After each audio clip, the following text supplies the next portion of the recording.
next recorder, because this was the stuff that I think will have a big impact to the way that I want to use things like the Canary drones and all that sort of side of things. So I'm slightly tempted to do a recording with the beta this week for Survival Impossible to see if I can make use of this stuff in it, even though it would possibly break that save. Obviously I would create an extra save so I can just copy blueprints back across and it won't be an issue, but I'm really tempted, so we'll have to see.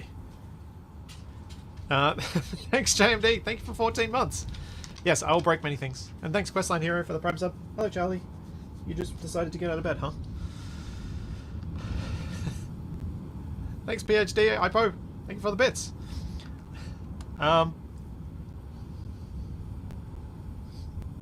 Yes, you can 100% eject stone out of a connector.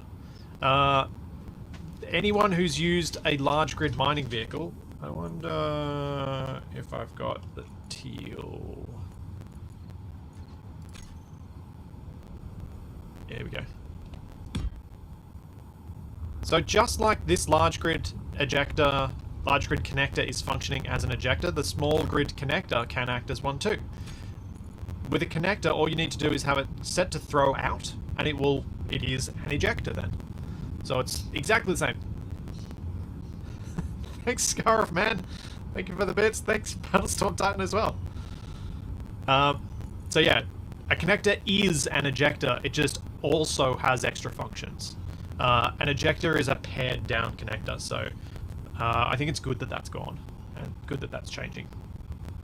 Obviously, you still need the sorter system and all that sort of stuff that you would normally have with an ejector system, but you just use a connector, same as you would. Just, you got more options. Thanks, Eshmel, and thanks, Goblin Mine, for the Prime subs. Ejectors are just angry connectors. Yeah, they're connectors that only work to throw stuff out. Okay, now... That's the sun tracking stuff. That's the small grid connector. Those are two nice little changes, but honestly, it's the event controller that excites me the most. And I think the bit with an event controller that most of us are probably going to mess with first is going to be stuff like an airlock. So I thought I'd mess around with some approaches for that, and how we might go about making a decent airlock with the event controller. And the other thing that I would use an event controller is a ship printer.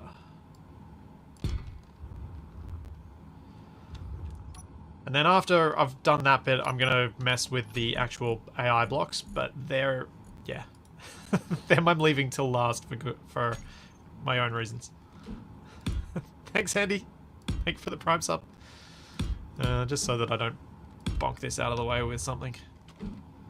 Just give it some control.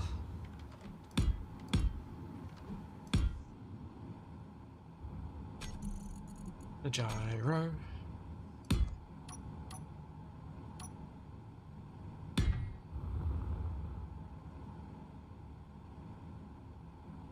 That's more than I wanted.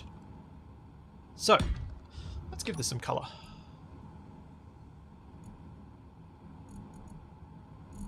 Yeah. We have no idea when the beta will become a final release. I think it's quite sensible that Keen aren't saying when it will be, because I'd be worried if they were saying when they thought it was going to be, since they don't know what bugs you're going to find. Critical. And if they don't know what bugs you're going to find, how do they know how long it's going to take them to fix it?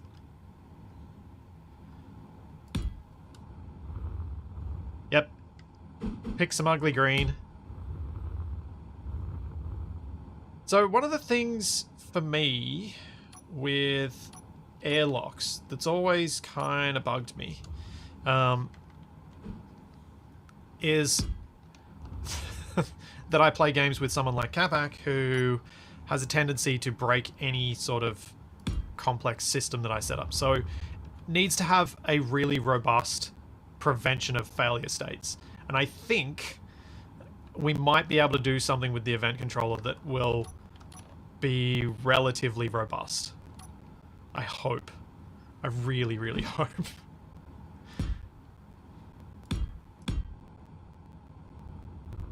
Thanks so much, Noobtastic. Thank you for the 1,000 bits. Yep, it's a great colour. I think it works okay against the grey. Could be worse. Let's get some windows so we can get this airtight. So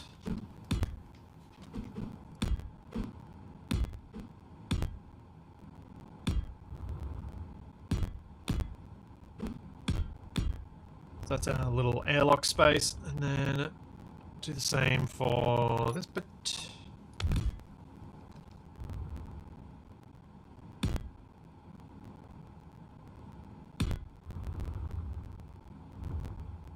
If we find something Capac proof, I'll be amazed. Yeah, I would be too.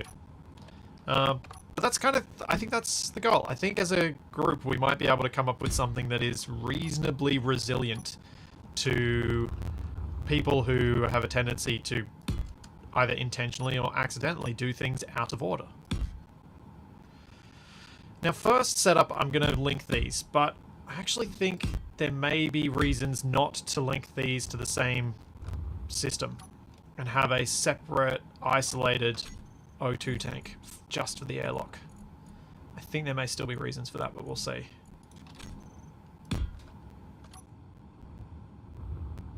So the first event block, I want to check something.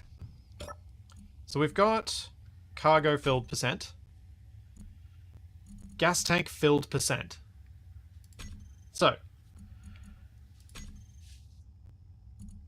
equal to or greater than, let's say, 20%? Thank you for the gift subs, Noobtastic. Thank you very much. Let's say 20%. What it's going to do... So the tank we're going to use is this oxygen tank.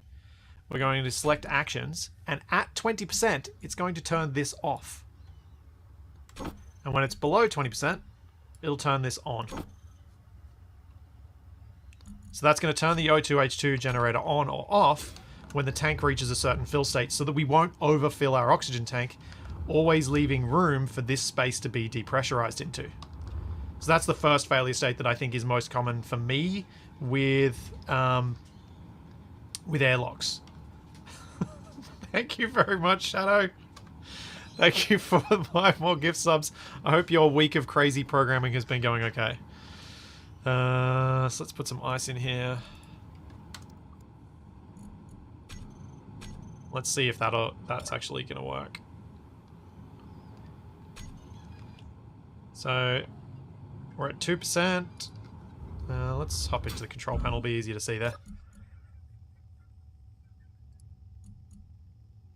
See if this switches off and stops filling at 20%. Hey Tex!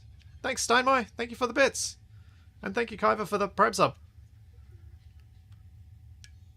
Yeah, this may mean no isolated tank for airlocks, and that's kind of one of the things, the main things I wanted to test about this, was that can we use this to fix up some of these core little problems?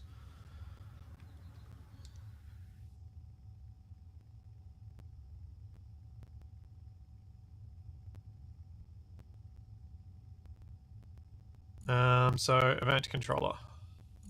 Input oxygen tank at 50%, 15%. Yep. Yeah, awesome. Thank you for 10 gift subs. Thank you very much. How's it going?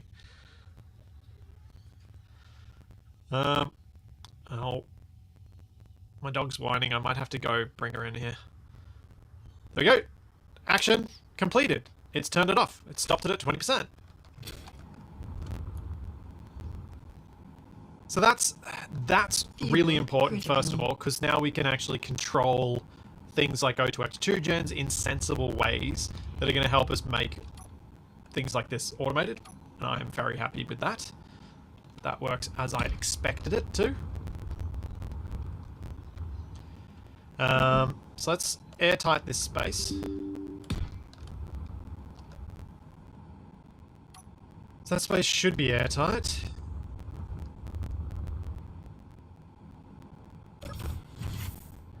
Yep. Now obviously that's currently off. If I open this door and vent this, it should switch state. Because the tank's gonna... Or it should have... Actually, it probably already did it when it started filling the room. This will be back at 20%, yeah. When will Build Vision be vanilla? Oh, yeah. Thanks, Fucker Stumper. Thank you for the Prime sub.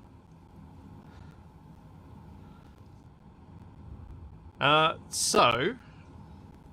Let's figure out how we're going to approach this airlock. We've got one event controller sorting out the tank and O2H2 gens so that that doesn't overproduce oxygen, leaving us no room to put oxygen back in the tank.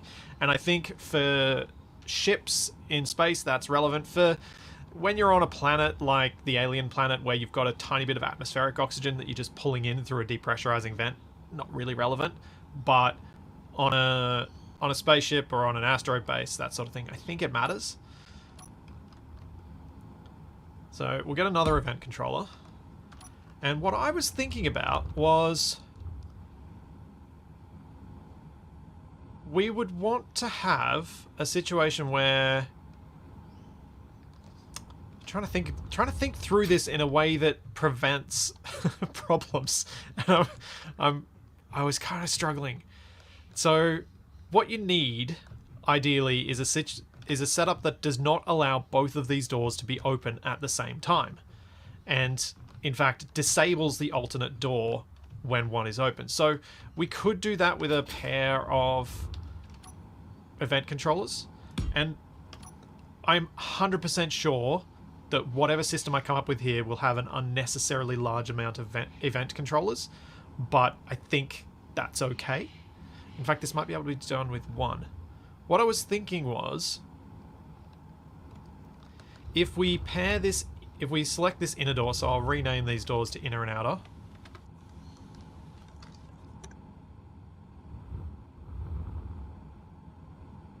And we'll go here and we'll go inner door. Thanks, Tony! For the Prime sub. Thanks, Lars of the... I mean, for the bits. And thanks, Lars of the North, for the Prime sub. So, we've got inner and outer. We'll go to one of these, and what I'll do is I will select the event of door opened. And I think what I want to do is grab a timer block, because I want two things to happen here. So this timer block is going to be called inner door opened.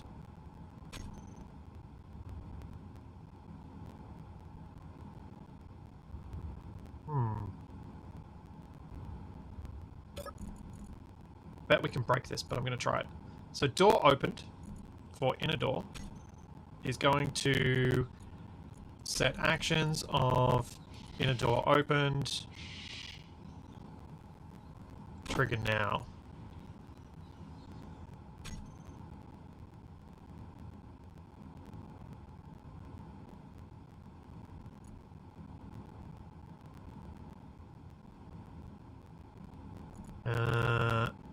Then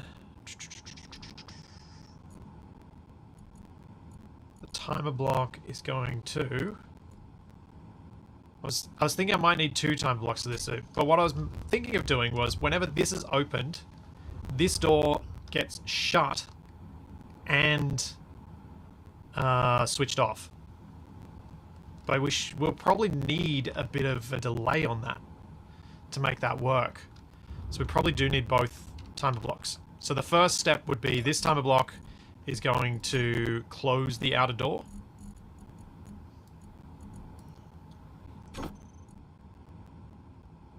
And then it would start the second timer block. And the second timer block would then switch it off. This seems a bit cumbersome. Fuel critical. So I wonder if we just keep this a bit simpler. On door opened,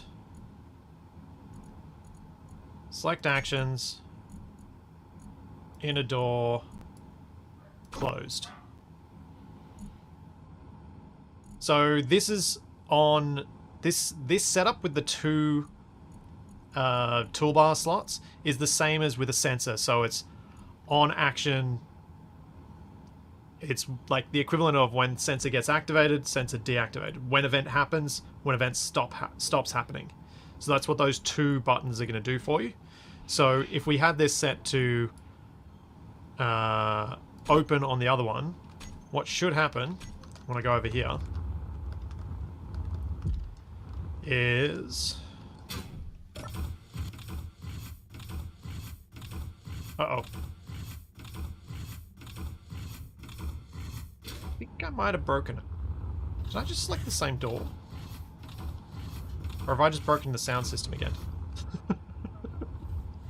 What did I do? Select actions. Which door did I choose? Inner door. I did use inner door. Whoops. Let's go outer door. Closed. Outer door. Open.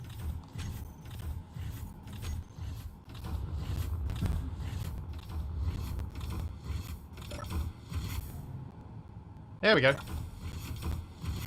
So that does close, but we do lose all the air before then. So there's that. And then I open that, and that'll open.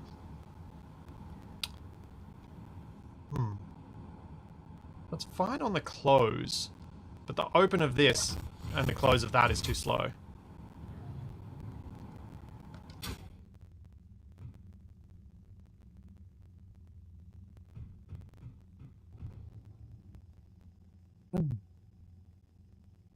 Yeah, you need to have it set up to close the outer door first, which means I think what you need to do to make this safer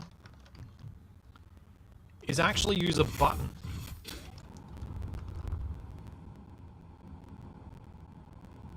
And have the doors set up to be off. Because if the doors... Because unfortunately we have no ability to lock a door from a friendly player's use without having them off.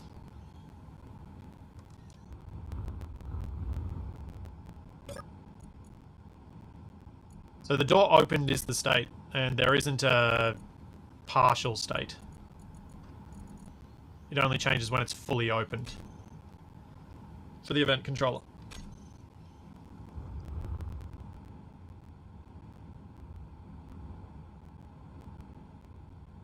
The air vent does have an action for after depressurized. That is a good point. That is a good point. We can possibly sequence it with the air vent so that at least this will be partially better. So if instead we go set up actions, so on, we can at least have the safety of having it close itself automatically, but on open, once it's closed, we don't want it to do anything. Instead, what we want to do is grab which air vent is which. So that's the airlock air vent. For the air vent in the airlock, what we want it to do is set up actions. If it's depressurized... Ah, this is where we can do it.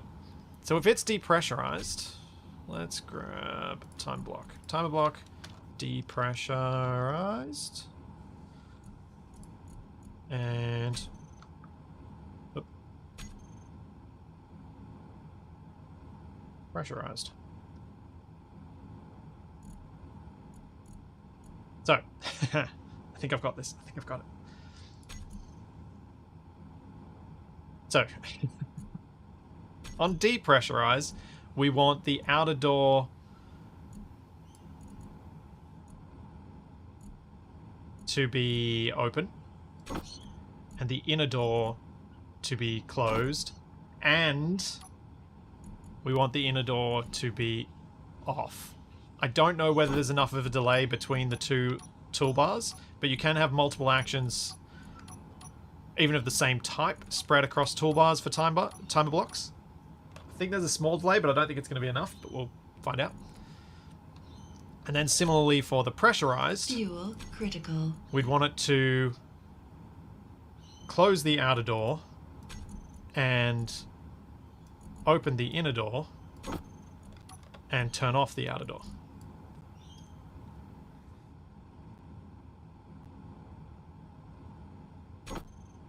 So you want to kind of start it. I'm breaking my brain. I think I'm going to have to think through this one a few times. But I think it's kind of it's a fun way of messing around with the event controller anyway.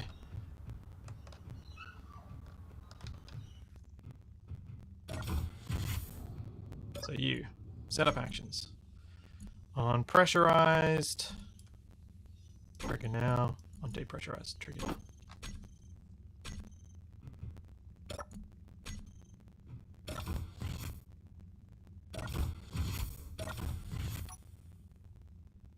Aha!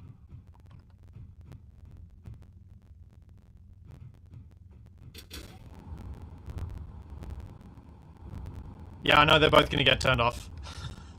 And this is why I think you need a button to control these things, because once this gets closed and that's pressurizes, now they're both off.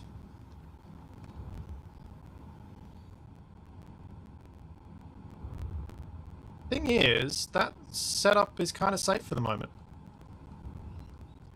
Start with both closed, one action controller, inner door open, turn, true turn outer door off, false turn outer door on, for outer door same. Yeah, that's probably a simple setup as well.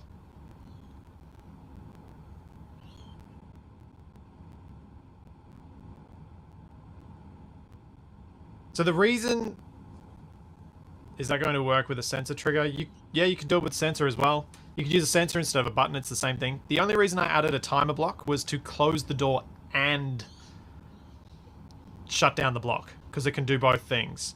With the event controller, it's the same as a sensor. It only allows you to do one action. So if you want to do multiple actions on the event happening, you need to send that to a timer block to do those multiple events. Aragath's system was broken by Zoc within a few moments, so I imagine Capac would break it even quicker. That's what kind of inspired me to have a look at how you might avoid it being broken. And the way to avoid airlocks being broken is to switch off the doors whenever you don't want the doors interacted with. So the AND function on the event controller is not what you're thinking. The first action is triggered if each block meets the condition. So that's if you've got multiple available blocks and you want all of them to meet the condition before you activate it. It's not for activating multiple things after, it's for checking multiple things.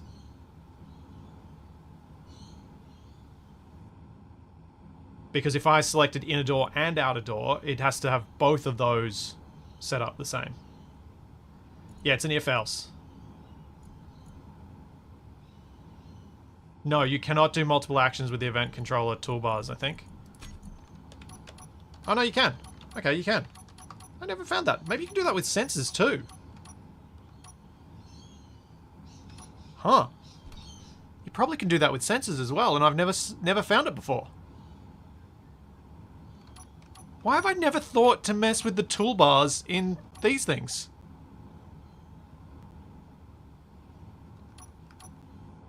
A whole world just... No, not sensors. Let's check, though.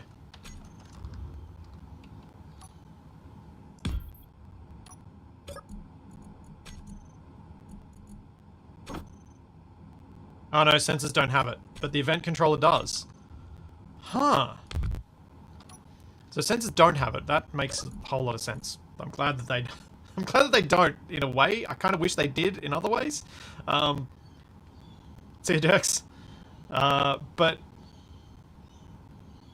Yeah, I think it'd be nice if they added this to the sensors.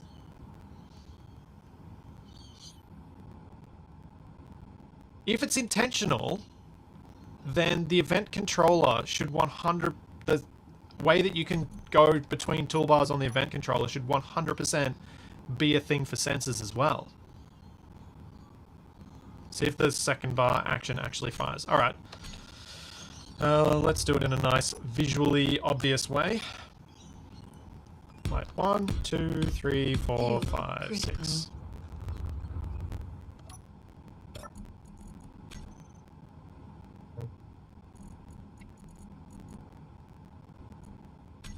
Let's go piston position %.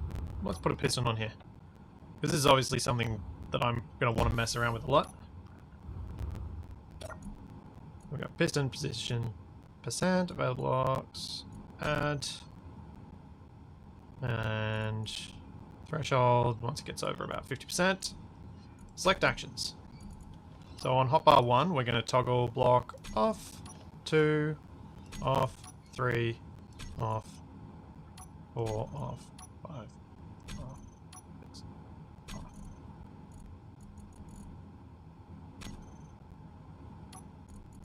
Should have done the toggle on as well. So we can toggle them on and off. Alright. Piston controlled lights. Yep.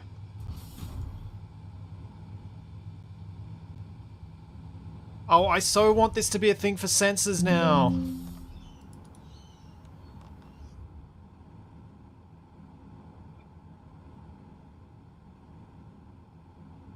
Please give us, please give us multiple hotbars for sensors. Oh, that'd be so good. Hey, Alfie. How's it going? Thanks, Alpha Whiskey. Thank you for the Prime sub. Sensors can trigger groups, sensors can trigger timers, but if you give us multiple hotbars for sensors, we don't need a timer for lots of things.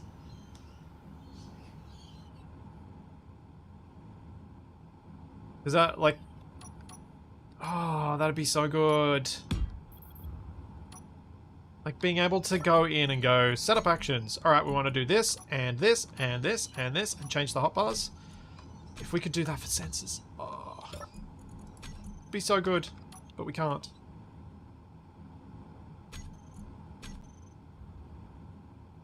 Can a sensor trigger an event block? Why would you want to sense... I mean, yeah, I don't see why it couldn't. For a second I was like, why would you want to do it? And then I was like, oh yeah, I know why you want to do it. Event block. You can increase its threshold, decrease its threshold, or toggle it on and off. Or the AND gate on and off.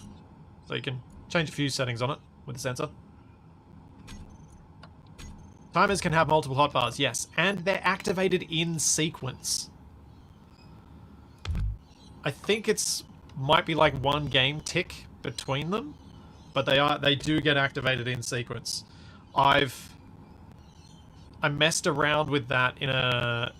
It may have changed, it was a long time ago, but I messed around with that with a world that had like a sim speed down at like 0.17, and you could actually... you could perceive the delay.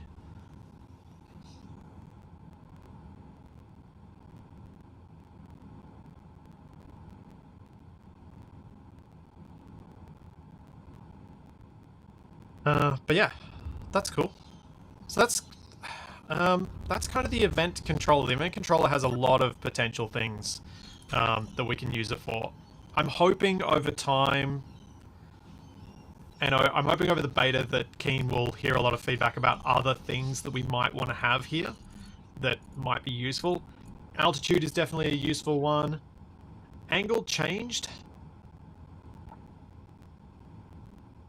I get why it's angle changed for rotors, but I also wish we could have a specific angle for rotor. Not equal to or greater than... I suppose it's equal less than, it probably works. I just kind of wish we had a clockwise, anti-clockwise movement controller for rotors.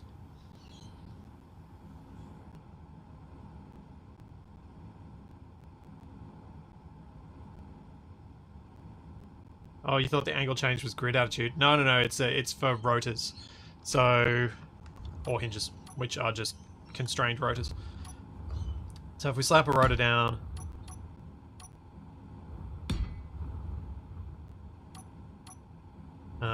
And might use this one. It's already set up for the lights. So we'll go... It's this angle. Anyway. So at 113.6 degrees... We'll do all the same things. Fuel critical.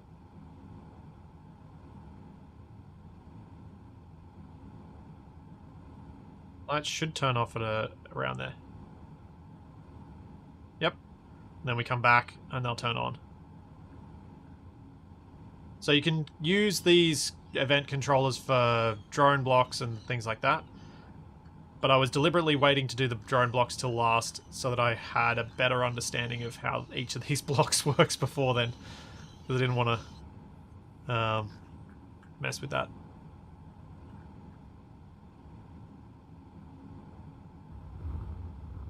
Thanks, Ecto. Thanks for the Prime sub.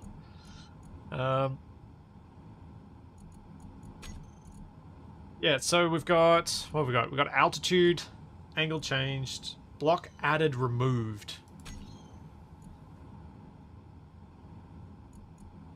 Is this the thing that does the crash? Yep.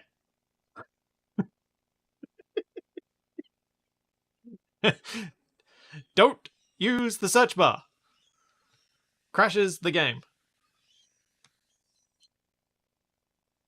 Deadlog. So those are the two crash to desktop that I know about so far.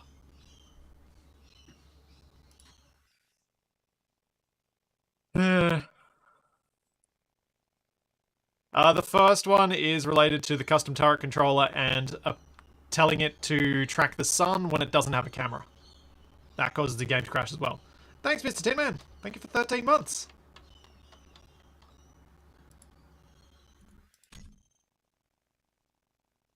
Thanks, Karma's Evil Twin, for the Prime sub.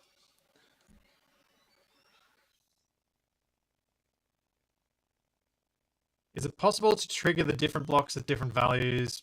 You'd need multiple event controllers for that, I believe.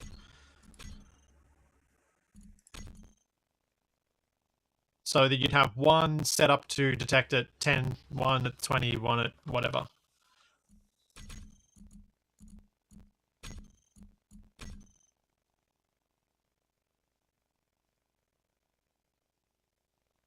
Yeah, the angle changed thing,